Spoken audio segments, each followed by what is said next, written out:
Hi, it's me again with Corel Draw Tips and Tricks, and I hope I'm not boring people. This is part 3. If you didn't watch part 1, you're going to be a little lost, but I went out to the shop and ran this one, and I added a heart to the inside of my snowflake. And I could have added one here, but I thought I'm just going to see if anybody notices, or they probably won't notice because they don't know what you started with. But these are all a font.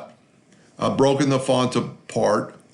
I'm going to go up to Object and convert them to curves, and go up to Object and break curve apart, which you could actually go Control Q, Control K, and it'll do the exact same thing.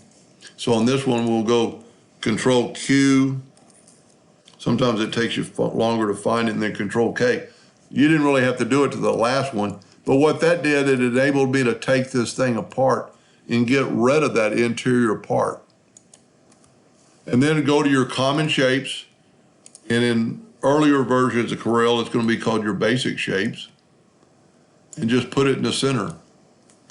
I'm going to hit the plus sign and make another one and put it in the center. That's too big for that one. And hold down your shift key and it'll grow from the center.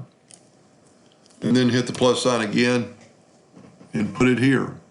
And in this one, you could make it, you could put several hearts and kind of spin them around. Anyway, and this is what it's going to look like after it's cut out. Well, I didn't make a duplicate of that heart.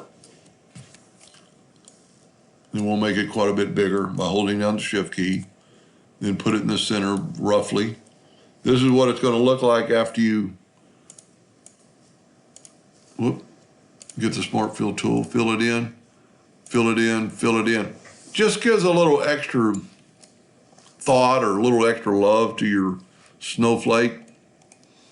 Anyway, I hope that helped a little bit, and thank you for watching.